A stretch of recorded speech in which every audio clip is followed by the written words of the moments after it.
it's something that you kind of know, but then you don't really feel it in the moment.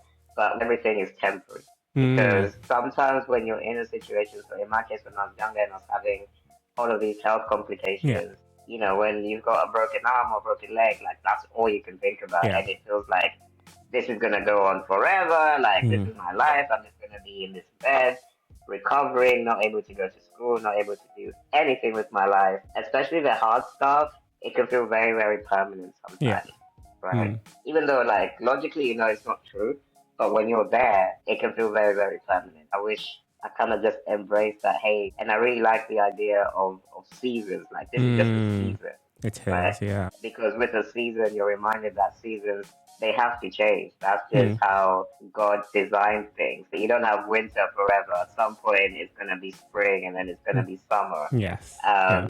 But sometimes you feel like, especially where you are in the UK, you feel like the winter's Oh gonna my. just keep This our dragging and everlasting dragging. winter. Supposed to be everlasting peace, but you got everlasting winter. Hey everyone, it's Hamza. Welcome to this episode of the Modern Man podcast. I hope you enjoy it.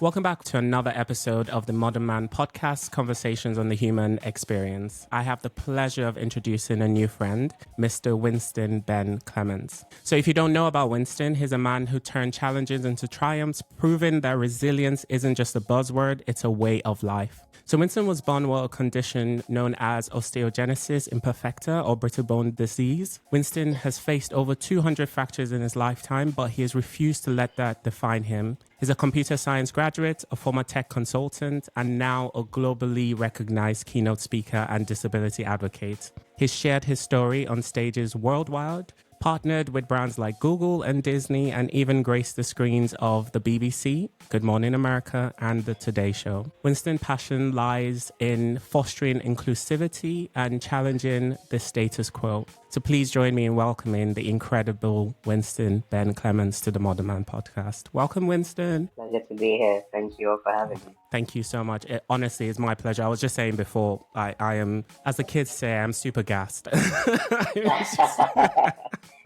I'm just super grateful that you're here. Thank you so much. So before we get into it, I know you love your food. So can I ask, what is your favorite meal? Oh, that's a great question. So my background is African. So I was born in Kenya and I moved to the UK when I was about maybe 10, 11 years old. But I've kind of retained that appreciation for African cuisine.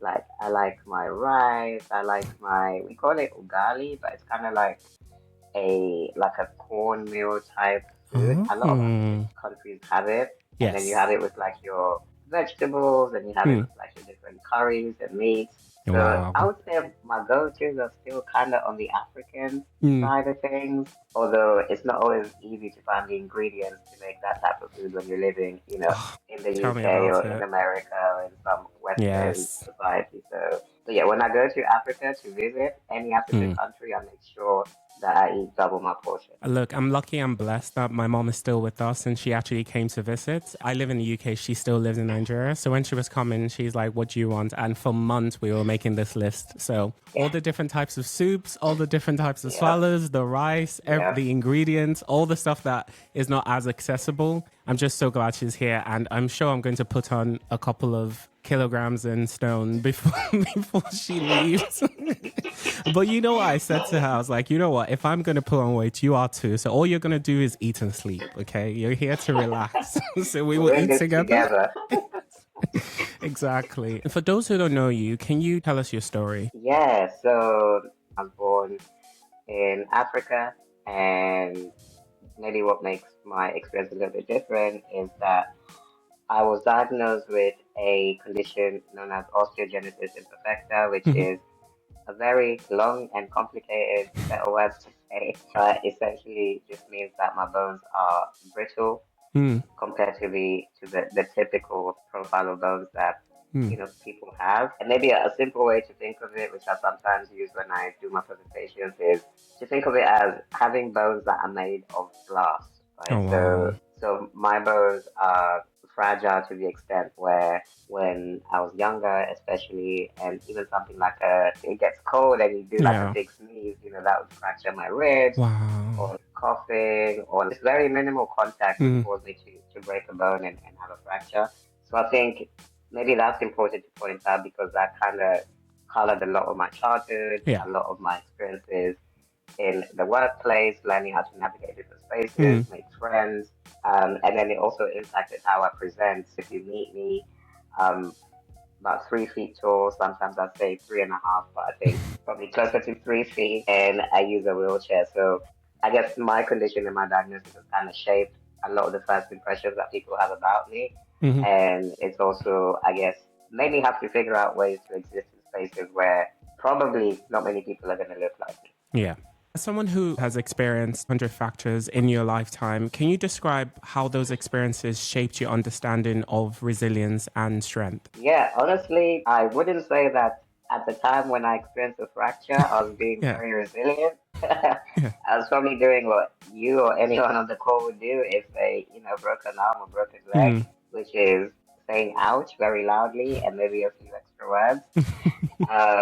But I think what I've come to reflect on is, and this is something which I've heard people say as well, like even when you break a bone, there is that either for some people physically when they break a bone and then that bone heals over. So let's say you broke your arm and then it heals, it recovers.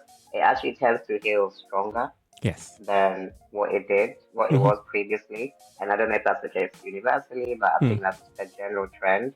Yeah. And I use that analogy as a way to describe, having had all of this physical trauma, I guess it's made me more prepared to deal with other Mm. types of situations that might be uncomfortable, situations where I might not fit in, situations where, the workplace is not designed for people who look Yeah. like me. And so I've kind of been able to transfer some of that mindset from that Mm. repetitive physical trauma into other elements of my life. I'm not saying I do it perfectly, Yeah. but it's something that it's kind of like the lemonade that came out of those lemons, Mm. if that makes sense. Yeah. Of course. Listening to you, you credit your family with playing a crucial role in your journey. How did their support and encouragement help you navigate the challenges of growing up? I would say that I won the family lottery because, my family were almost perfectly equipped Oh. to handle, a son, a brother, Yeah. a cousin, a nephew, because this includes my extended family as well. So Mm. they were very, it's like they knew I was coming. That's the best way I can say it. And I guess to break it down further, I grew up in a space where it's only lately that I've started connecting with more people with Yeah. osteogenesis imperfecta and Okay. kind of hearing about their upbringings and Mm. their childhoods. And then now I've got that, I guess, comparison to, what people typically do and then Mm. what my family did. And that's made it even more Even more clear. special. Oh. Yeah, because when I've spoken to people who have this disorder, remember you're super fragile. Your bones are made of glass. So a lot of the people I've spoken to said, you know, my parents literally wrapped me in cotton wool. Like I used to sleep surrounded by pillows. They would be the only ones who could handle me. Yeah. They wouldn't allow me to play with other kids because they didn't want me to get hurt. And that's perfectly understandable. Yeah. If your child is so fragile or has got Hmm. this condition, then you'd want to do your utmost to protect them until they're Yeah. more able to protect themselves. With my family, I think there was some of that, but Okay. it was more like try this thing out, and then if it doesn't make sense for you, then let's figure out another way or something else Wow. that you can do.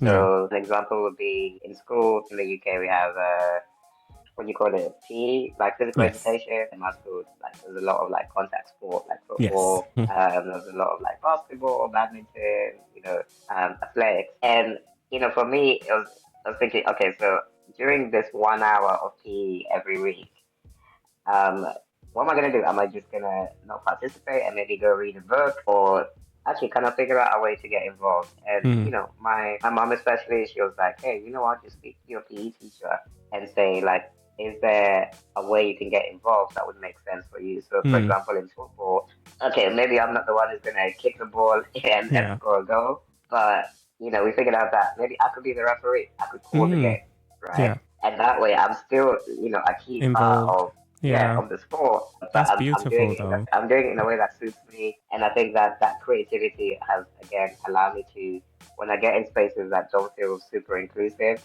I can often find a way to contribute, if that makes sense. Wow. No, that's beautiful. So something you said, and please forgive me if it's going too deep too soon, but why is it only recently that you've started to connect with people with osteogenesis imperfecta? Because I recently found them through a Facebook group Oh, wow. that was recommended to me. Yeah. And then we now also live in the US. We moved from the UK to Atlanta Yeah. about 2 years ago. And what I discovered, through this Facebook group that I found was that there were a lot of people with OI based in Atlanta. And so when I started engaging in those Facebook groups, a lot of them reached out to me. Wow. And a couple of them have become, good friends, Mhm. and we'll have calls and we'll meet up. Because to be honest, growing up in the UK, as much as, the UK is a very progressive country, and maybe again, this is giving away my age, the era that I grew up in, online networking wasn't really like the way to meet Yeah. people. When I was younger, I didn't really see that representation. I never knew of anyone else who Mm. had a why. Like there were times when, when you're out shopping, for example, like you're on the high street or like just going about your day in Yeah. London, and I'd see someone in a wheelchair, and I could kind of see that they had some of the attributes Yes. of my condition. Mhm. But obviously, it's not the ideal place to go and say, Yeah. "Hey, it looks like we might I share know. something in common here. Like, shall we be It's a friends?" very interesting icebreaker. Yeah, I think we might have the same Yeah. genetic mutation. Mm. But yeah, it's not an ideal icebreaker. So I was really glad that I found this Facebook group, Yeah. and that's allowed me to be a bit more intentional with connecting Mm. with people who also want to connect, because that's what the group is for. Of course. And I think we've touched on this a little bit already, but for those who might not have had the same strong family support system you did, where do you feel like they can find that sense of encouragement and belonging as well? Yeah, honestly, so many different places. I mean, one is what we just touched on, just online spaces and forums. Sometimes online and social media gets a bad name Yeah, because everyone's saying stay away from social media, but social media is just a tool, right? it is. It's how It's you like use anything it. in life. Right, Yeah. right.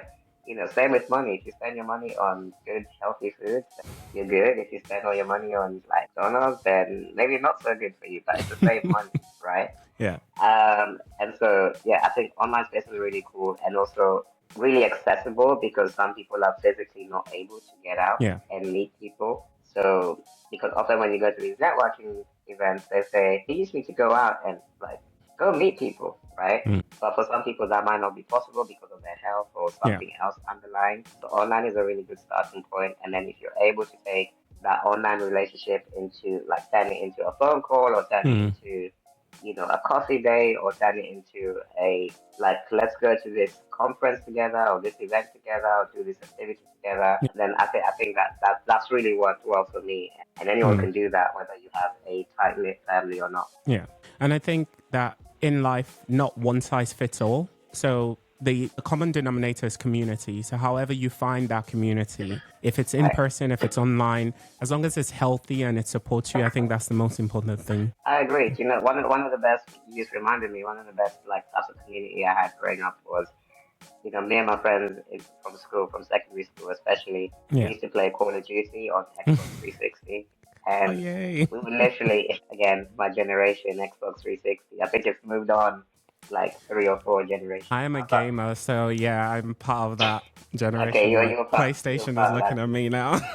Yeah, and honestly, I remember just being up till like, I don't know, like late, like early hours, 1, 2 in the morning, just of course enjoying the game. But I think when I reflect back now, what I realized was that was actually a really good time to bond with my friends and like talk about things that they had going on in their lives, Yes, or just create spaces. And maybe, and I know this is the modern man podcast, I think as men we don't really have many of those spaces this is that true. we can just have conversations. And Mhm. I've come to realize as well, maybe women are better at this than we I are. agree. Like, yeah, women can just like get together and sit down and just talk, and Yeah. they will go really deep, really fast. I see that with my wife all the time and her friends. Mm. But I feel like for men, it's almost like we need an activity. We need like the third thing. Is it that we play PlayStation? Is it that we go play football Mm. together? Is it that, there has to be, it's almost like there has to be the third thing. So, Yeah. hey, if that helps bring men together and have Mm. them, opening up in a way that feels more comfortable and sharing struggles, because that's a big thing for men, then Yeah. I think, whatever it Mm. takes is a good thing. Yeah. The negative aspects of toxic masculinity still Right. linger in the world today.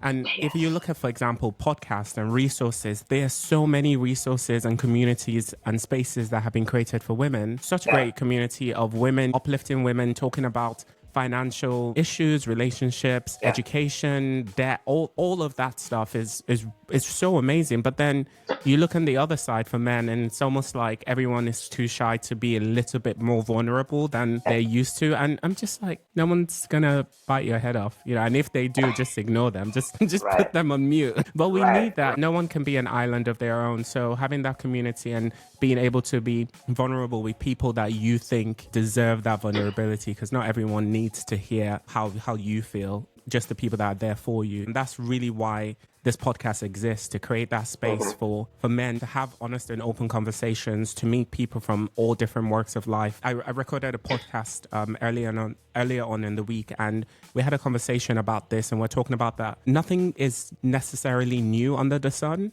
Anything that Yeah. needs to happen has already been done in some shape or form. So are we Right. being smart about it and learning from people's mistakes and learning from their experiences? And this is how we do it, by having community, not just, Mm-hmm. someone's going to start a business. Okay, many people have started businesses. You know why most businesses fail? Have you attacked those issues first? Things like that. Same thing with relationships. Same thing with finances. A lot of us didn't get the opportunity to get a financial course growing up. Our parents Right. weren't blessed with what we have now. So a lot of things we're learning on the spot. Yeah. Mm-hmm. Yeah. Yeah. No, I definitely agree. Just to echo that point, that community is probably one of the biggest accelerators in any area of your life. Yeah. Even for the smartest person who's, I don't know, Oxford educated, Yeah. you still need that community to kind of get you to whatever you want to be, whether it's, a doctor, a Yeah. teacher, an astronaut. Like, the minute you surround yourself with people who are on that same path, that same Yeah. mission, then things just all of a sudden get much easier. Yes. No, definitely. Surround yourself with the best and you will be the best. Vice versa. Yeah, true. True. I West wanted to Coast keep it ways. up. I wanted to keep it positive, the good stuff. I'm here So to tell the truth.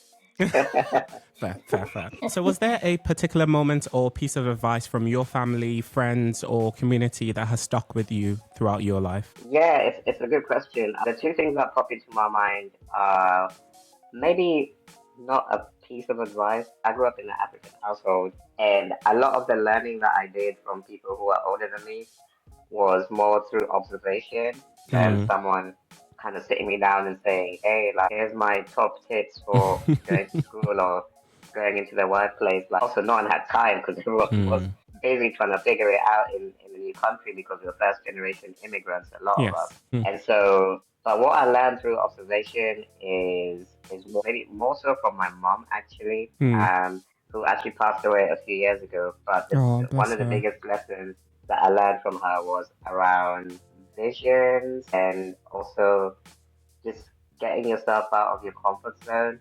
Like I said, born in Africa, thought I was going to live my whole life in Yeah. Africa. I think we all did. But my mother had a vision of, trying out a new experience and Yeah. building a better life for her family. So before we knew it, they're all, moving to the UK. And then, like many first generation immigrants, there's that first few years of adjusting to a new country and trying to find your place and, Yes. the struggles, the hardship, Mm. new culture, missing your family back home as well because, you were so used to having them nearby.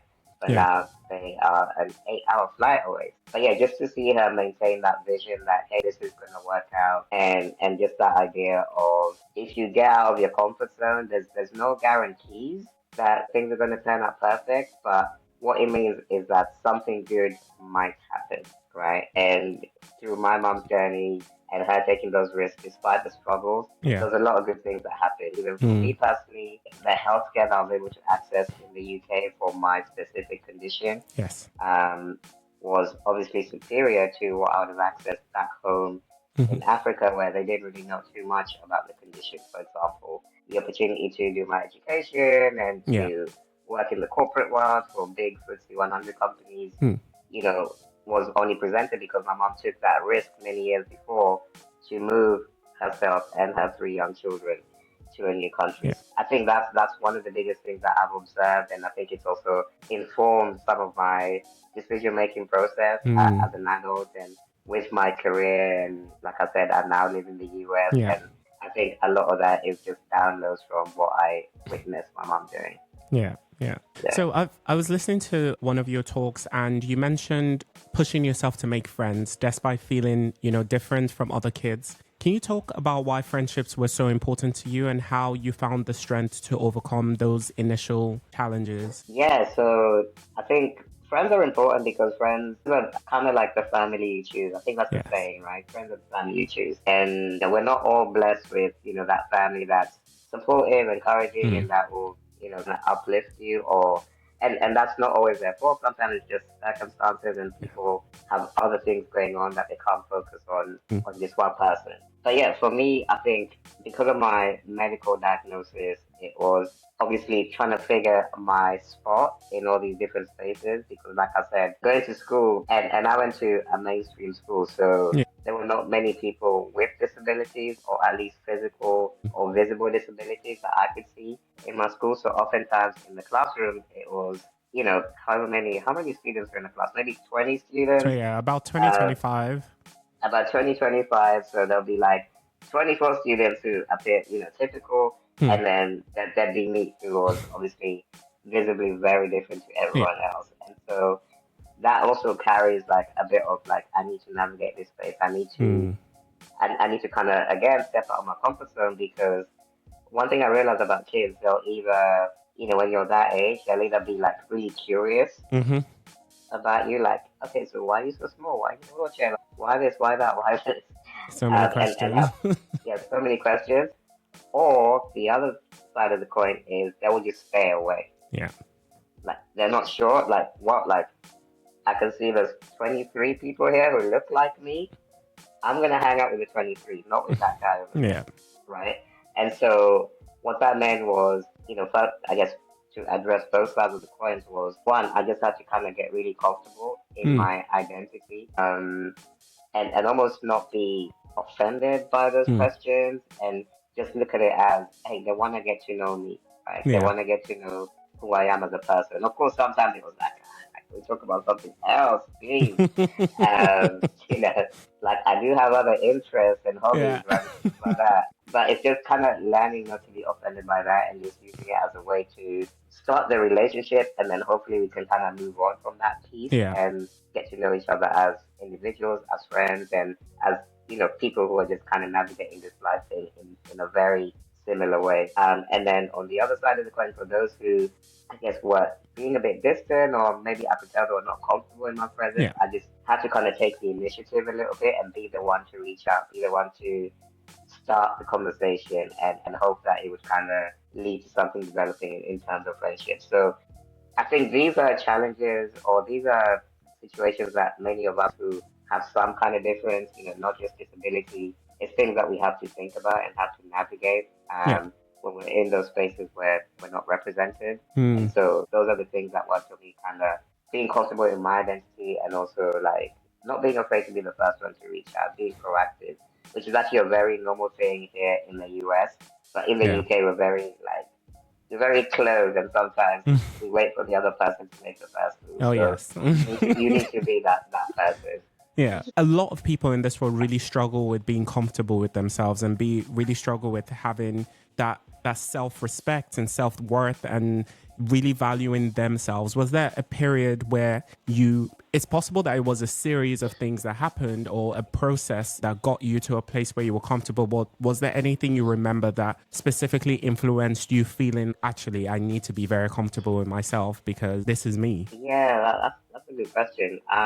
Honestly, I think it probably is a number of different factors. One of the factors was maybe that early affirmation and reinforcement that I got from my family. So I sometimes say before when you're a child and you're just at home with your family, like you haven't started school properly yet, you might be like doing some daycare stuff, but majority of the time you're at home. And I remember it was only, because when I was at home with my family, I didn't feel different in any way, right? So I've got two sisters as well who are, younger than me, but we're very close in age, the three of us.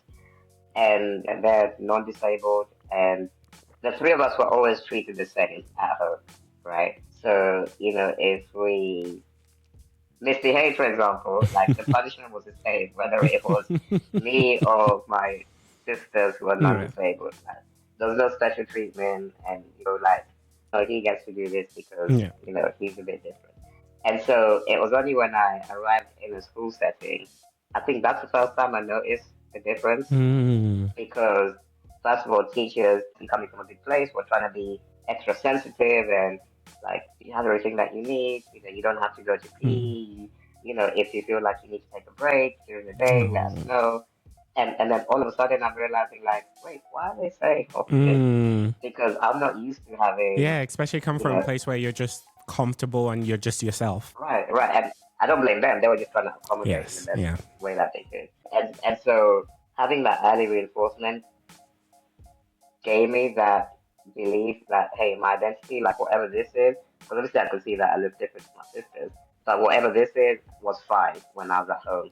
It's only when I go outside the home that I realized, okay, this might be an issue. And then I had like a bit of a season of kind of questioning things, like Mm. you know, is it that my life is going to be harder than the other kids Yeah. in my classroom or later on in the workplace? So this is something that I still, I would say it's probably an ongoing battle, but some of the things that have helped me is, again, that community, initially with my family, now with people who I've discovered that look like me as well. Mm. And then I think the other aspect of it is because now I do a lot of keynote speaking and Yes. presentations. When you get comfortable with sharing your story Mm. over and over again, that also kind of helps you pick out moments and situations that you've navigated.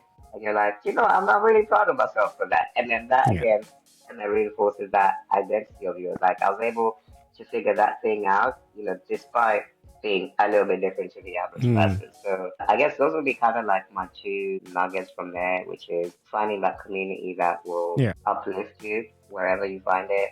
And then also, if you're able to, if you're comfortable to, just feel like you can share your story and Mm. believe that your own unique experience it matters and it actually helps people when they hear what you. Yeah. That's amazing. I know you've set yourself a truly ambitious mission to inspire 1 billion people. What drives this goal? And is there a sense of urgency or specific reason behind this massive undertaking? Yeah, honestly, I think when I set the goal, it was I did some research. So this is like research backed. It wasn't just a number that I plucked from the sky. But I think that there's a couple of things behind it. One was from a research perspective, I discovered that there were 1 billion people who are identified as disabled in the Wow. world, right? And this was from a few years ago. The number's probably gone up. Mm-hmm. And so I thought, you know what? I'm now speaking on stages. I'm now trying to have an impact through my story. Like, would it not be beautiful if I could get to somehow touch each of these 1 billion people that have had a similar experience to mine, Oh, right? it will So, be. so Yeah. that was kind of the initial thinking. And then, maybe the question might be, okay, yeah, but why not, half a billion or like 100, whatever, like 10% of it, Yeah. right? 100 million. I think for me, I think first of all, the billion is a nice round number. It's just easy to It say. is. It's very nice to say as well. Secondly, is I think for me, when I thought about a billion people, I also thought that if you're able to inspire a billion people, I think the global population is something like 9 or 10 billion now. But Oh. if you inspire 10% of the global population, then you probably helped a lot more people than that because those people, they have family, they have friends, they have people in their communities Yeah. that will hopefully get some of the It's like a benefits that spider they web, had. isn't it? It just keeps Yeah, spreading. yeah. So the idea is to kind of create exactly that spider web, that ripple effect that, hey, they can get something from me that then inspires them to want to put something of themselves in the world, and then we have this positive ripple effect. And also the other cool thing with the billion is I know it's unrealistic. Like I'm probably not gonna be able to do it, so this is something that will keep me Do you know what? You motivated. never know. Maybe the part that might be hard is trying to like count how many people have actually Yes, been influenced. that's But true. you That's might true. get to 2 billion and you don't even know. You might be like, oh, I haven't reached this goal. It was a bit ambitious. It was a round number, but you're at 2.5 billion and you don't know. Right. Exactly. So, but at the time when I set the goal, it Yeah. like I wasn't doing much in terms of like being in the public. So I Hmm. thought a billion sounds super unrealistic. That's probably gonna keep me busy until I am 120 years old. So let's go with that, and let me see if I can chip away at that number. So that's kind of where it came from. Yeah. But initially, it was that disability focus, and then realizing that we can use this as a ripple effect. And maybe an interesting thing to mention here is, because sometimes people hear, hey, he wants to inspire people with disabilities. Well, I'm not disabled. Hmm. One interesting stat that I read, I don't know if you're familiar with it, Hamza, is that only 20% of people are born with a disability. The other 80%, they acquire their disability at some point in life. Hmm. And I think I also read another stat that said for every individual, either you yourself or someone that you know, like someone in a very close proximity to you, will acquire a disability at some Hmm. point in their life through Wow. many various things. It could be an accident, it could be old Yeah. age, making people less mobile. Like so many different things can cause us to then also have to navigate this disability Hmm. experience. So that tends to be my response when people say, "Oh yeah, but disability people are over there and we're over here." But actually, it's something that a lot of us will have to touch at some point in our lives. Yeah. And like we were talking about creating the ripple effect, you would know someone or you will come into contact with someone Right. who has a disability. The first thing that comes to mind is, for example, CPR, right? When we in an office space or a workplace have fire wardens and first aiders, we're not doing it Right. because right there and then there is an incident that needs to be taken care of. It's just in case. And also, like, I've listened to quite a few, of your talks and things that you've done, and it's inspiring on its own. So you take what you can from what you learn and you put it together and you move on. So I think people saying that I don't want to have this conversation, I don't want to listen to this because it doesn't really affect me. It's a bit of a I don't know what the right word is to use, but I think it's a wrong way to look at it. Let's say that. Yeah, honestly, it's naive almost. It's kind of burying your head in the sand and Hmm. hoping that your analogy that you never need CPR, Hmm. right? So seems like a big risk to me, and especially when it's not just about you having to now go and help people, but it's just about you kind of widening your perspective and learning to connect with people who are Hmm. outside your typical circle or your typical Yeah, people that you connect with. And I feel like when you have that diversity, even in our friendships, it just makes your life richer, more rewarding. it In does. business, it's been proven to even be more profitable to have people Hmm. who are different thinkers or different backgrounds around the table brainstorming ideas. So yeah, it feels like you're doing yourself almost like a disservice by shutting that off. Yes, exactly. Hey there, it's Hamza. I hope you're enjoying the episode so far. Don't forget to like, comment, share, and subscribe. It really does help the channel grow. For more info, check out our website at tmmpodcast.com. Now, back to the episode. So, balancing your advocacy work, speaking engagements, and personal life, it must be demanding. How do you manage to take on such a monumental mission without feeling overwhelmed? And are there times that you do feel overwhelmed? And if so, how do you cope? Yeah, I honestly like balancing everything is still something that I'm improving on. I think what I've learned, and maybe this is similar for many people in business, is just learning to trust other people with elements Hmm. of your work. Because I feel like, because I worked in the corporate world before, in corporate, you have nice systems, and then you go into entrepreneurship for yourself, and you realize that, okay, I am the branding team, I am Hmm. HR, I am the salesperson. Like I am I'm the everybody. CFO. I'm everything. I'm the CFO. Like I'm the driver. Like I'm all the above. And so I think where a lot of entrepreneurs get stuck, and I've been in this situation, is trying to do everything when typically your zone of genius is probably one or two of those things, Hmm. right? So I think I was able to figure out that, hey, you know what? There's so many things I could be doing, Yeah. but my zone of genius is, or at least from the feedback that I get, is, people are most impacted when I tell my story, when I Yeah. speak on stages, on platforms like this one. And so, how can I carve out more time to do that and get some help with all the other stuff that is important, um, but I don't necessarily have to be the one doing it. Yes. Very early on, I remember even speaking to my now wife because she was also going into an entrepreneurship journey around the same time. So we were kind of new entrepreneurs, and in fact, that's how we kind of built our friendship and then relationship, and then now we're married and we have a 2-year-old. But I remember initially I was saying to her like, yeah, I think I'll figure it out. I just want to focus on my zone of genius, which is speaking, and I like that, by the way, zone of genius. yeah, that's it. I think it's something that I read about. So I want to focus on the speaking piece, and I'm actually going to hire my first assistant to help me pick up one or two of these other tasks that have really been taking up my time. And I remember my wife was kind of like, okay, that's interesting, because at the time the business was not making any money. Yeah. Like, it was a new business, definitely not making enough money to be hiring people at that stage. And so, yeah, like we had this kind of running joke, which was like, I had like 2 or 3 assistants, and I'll say, like, everyone in my business is getting paid except me. Like, I've got people on payroll. But honestly, it was such a good investment because it then allowed me to pick up momentum. And before I knew it, like, I was able to cover much more ground than I would have been able to cover in a very short space of time. And then eventually the business did start producing results. So I'm not saying that you should take, everyone's got a different risk appetite. Maybe you don't want to part with your money until you're making the same amount of money. Yeah. And that's fair. But it's just figuring out who can assist. Sometimes it could be like a value exchange. So, for example, it could be someone who, you might be a writer, and you could have a friend who is good at your logos, and you can do a value exchange where they might need someone to write some copy for them. You're a writer, and you might need someone to do your logo for you, and they do logos because they're a graphic designer, whatever.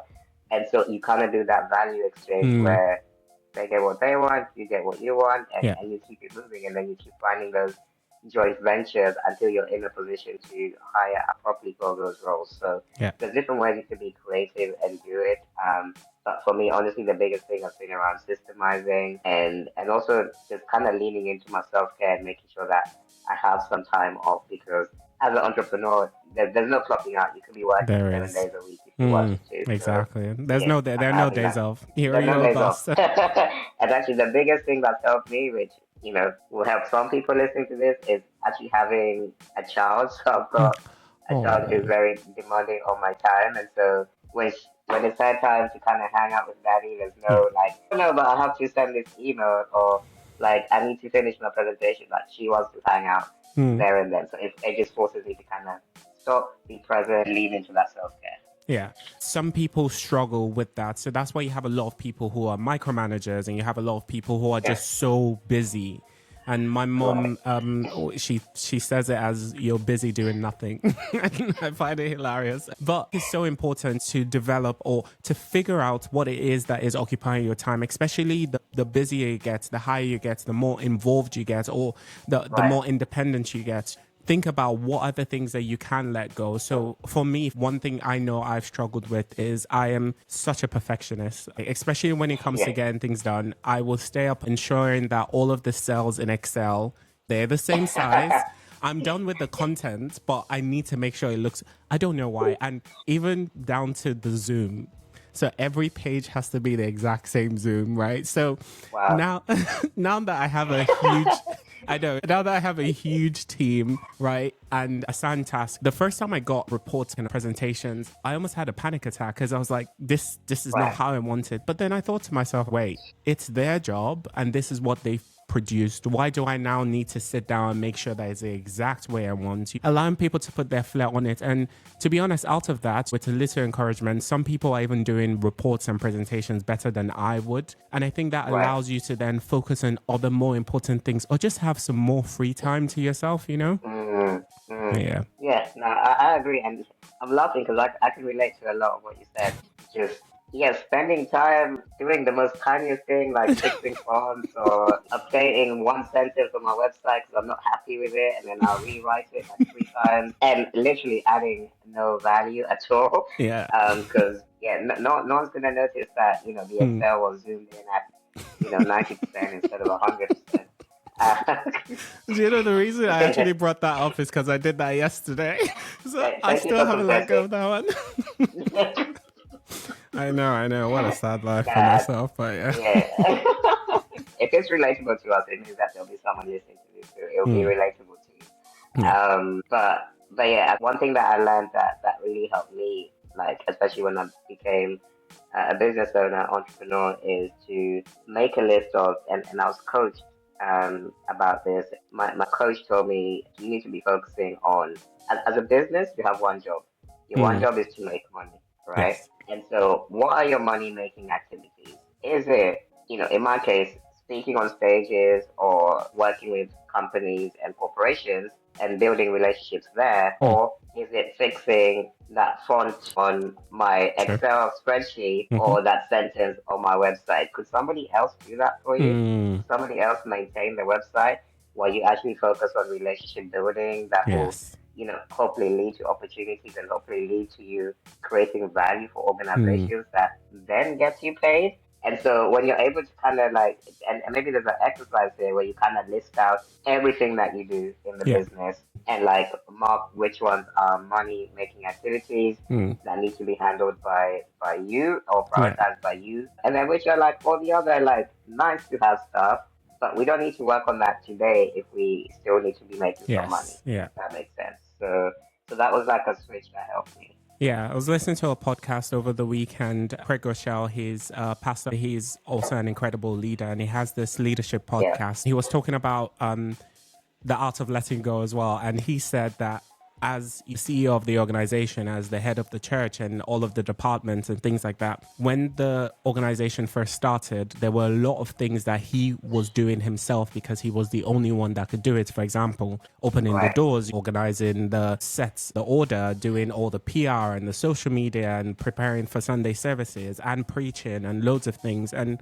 as he has expanded, he's discovered that there are a lot of people who can do what he's doing a lot better than he can. So every year he sits down and he makes a list of all the things that only he is doing at that time. And he goes, Yeah. okay, so what can I not do? And that's an Right. agreement with everyone. And it really just helps you to then focus on the bigger things. Like you said, the aim of an organization is to be profitable, is to make money or to have longevity. What are the things that Right. only you can do? Stick to that. Anything else that someone else can do and someone else is currently being paid to do, because there are a lot of people who are being paid to do jobs that they're not doing because they've got a boss like me and is looking at those spreadsheet numbers like, oh no, this page is on This cell needs to 75% be Zoom. changed. Honestly, it nearly came out of my mouth as the feedback to someone, and I caught myself and I was like, don't you dare. Don't you dare. But yeah, I love my team and they love me at the moment, which is great. So I anyway, think they'll yeah, enjoy listening to this part of the podcast with you. they will.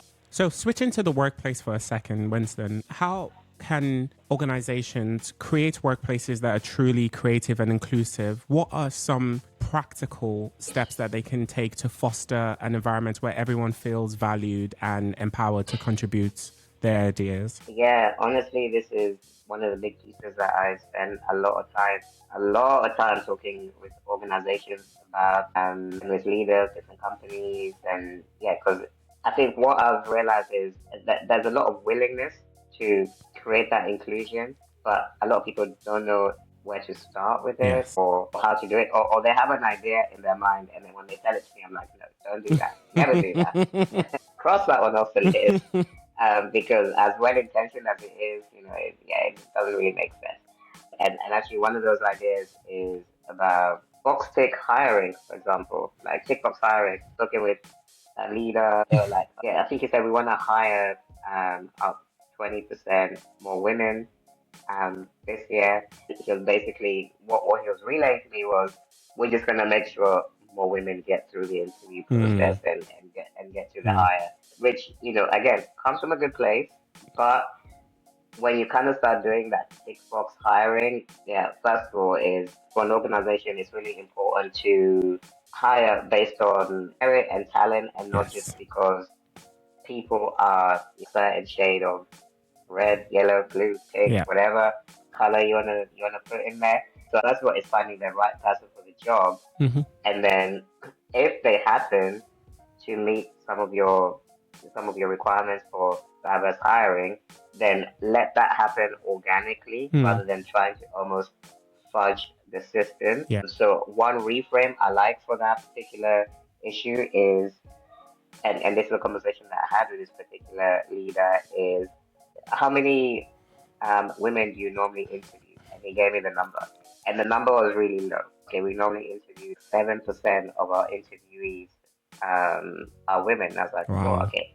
It was a tech company. Mm. So I guess there's all that tech Mm. typical hiring stuff is very male dominated. Yeah. And he was like, okay, cool. So maybe there's a way we can increase the number of people that you interview, the number of women that you interview, because from 7%, then it's no wonder that you're only hiring Exactly. very small numbers of women.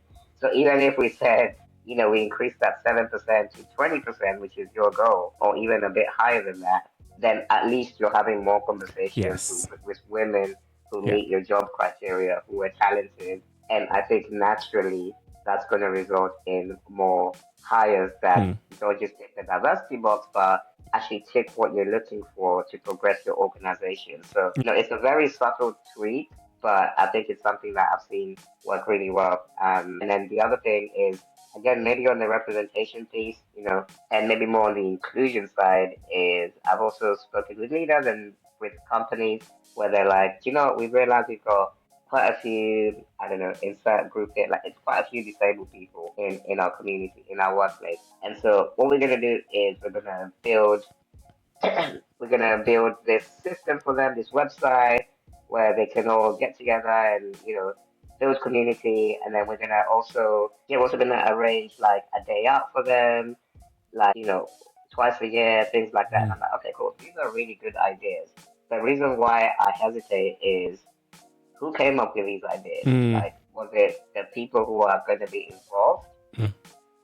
In this case, the disabled That's community. always a good question. That's the first place to start. Whose idea is it? Right. Yeah, like these are great ideas, but who contributes to these Mm. ideas?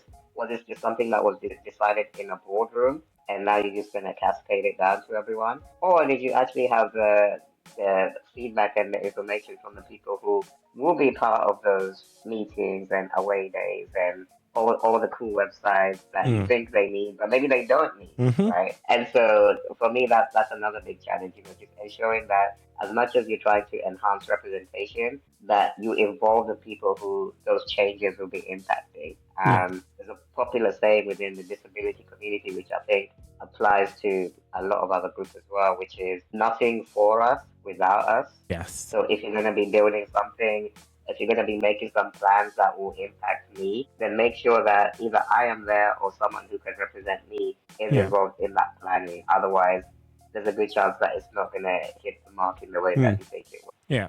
And it could just end up being it could end up being a waste of time. It could also be a waste of resources. It could also Massively, be yeah. offensive because then if you're not talking to the people that you're trying to produce a solution for, then you're producing a solution based on your own experiences, but you don't have the same shared experiences. It's a whole total different ballgame. And sometimes I don't understand why corporate does not understand this, Yeah, Have yeah, conversations with the people that you want to create solutions with. Let them bring up the solutions and you support the implementation. You don't have to be the one that does it. No one is coming to a company expecting you to have all the answers. But as employees, we want a space where we feel valued, and we feel valued by you yeah. listening to us and you supporting what we're putting forward. Exactly, exactly. Honestly, the simple analogy that I can think of right now is it's kind of like going to a restaurant and Mm. sitting down and somebody just brings you food. You don't get to order. Someone just says, you're going to have the steak today, Yeah. Hamza.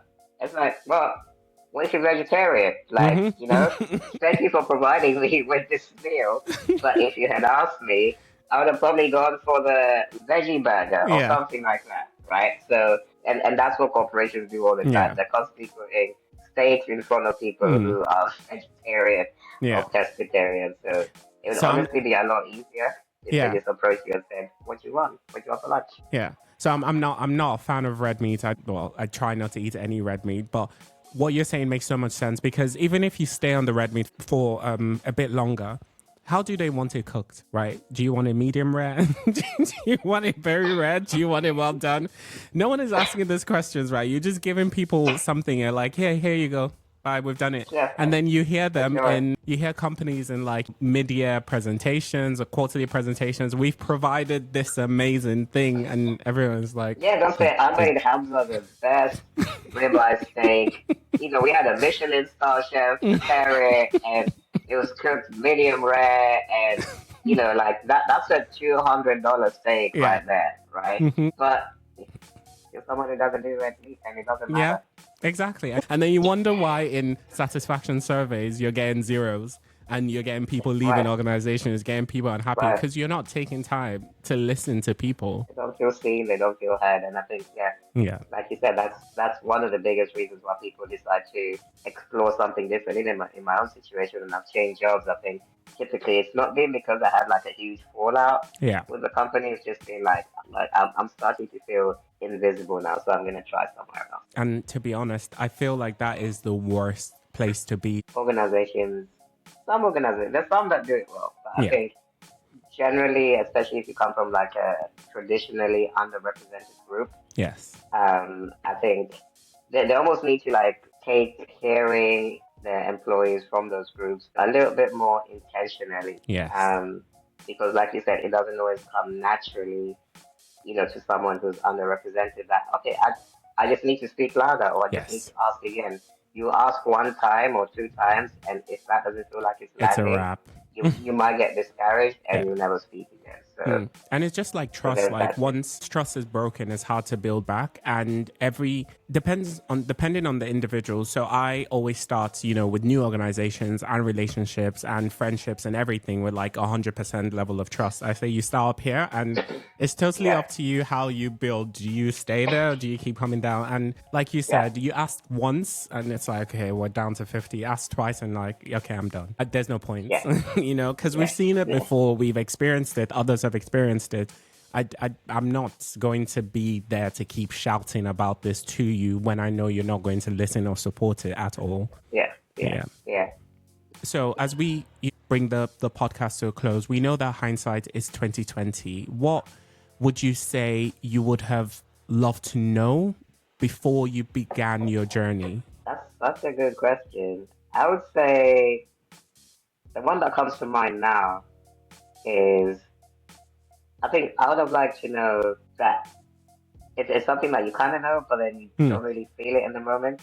But what I'd have liked to know is that everything is temporary Hmm. because sometimes when you're in a situation, so in my case, when I was younger and I was having all of these health Yeah. complications, when you've got a broken arm or broken leg, like that's all you can think about. Yeah. And it feels like this is going to go on forever. Like, this Hmm. is my life. I'm just going to be in this bed, recovering, not able to go to school, not able to do anything with my life. And so, especially the hard stuff, it can feel very, very permanent Yeah. sometimes, right? Even though, like, logically, it's not true.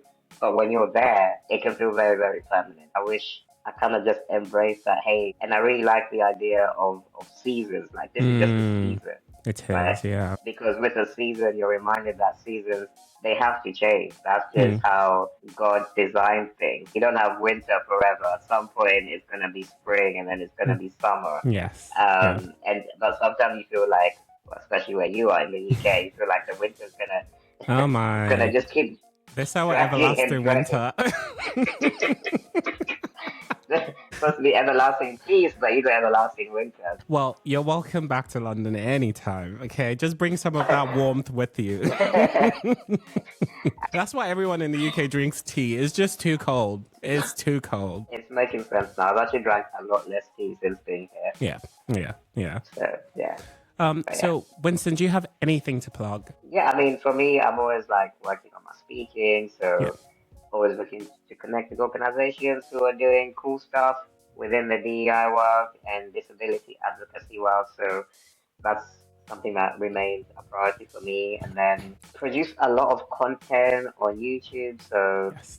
yeah, please look for me on YouTube and enjoy the content. And I've also got a bunch of free resources on my website, winstonclemens.com. So yes, if you're interested in these conversations around inclusion and disability advocacy, like there's a lot of free stuff that I put out. So feel free to check those out. Amazing. I'll also include all the links into this episode so everyone can have those. I ask this to everyone who comes on the Modern Man podcast. If you could give a piece of advice to the modern man, what would that advice be? Yeah, honestly, to the modern man, although I'm a bit Asian now, I've already kind of semi-revealed my age. I'm going to call myself an older millennial. Okay?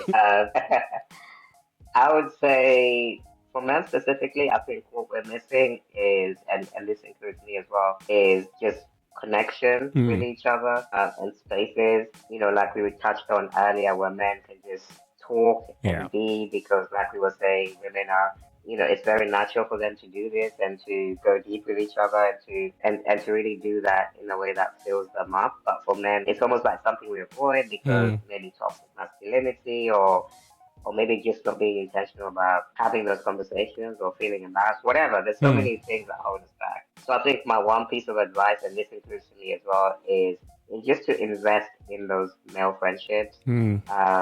Find spaces where you can just be with other men and talk and check in on each other's mental health, for example. Big deal for men, I think men under 45 are the biggest people that get impacted by suicide.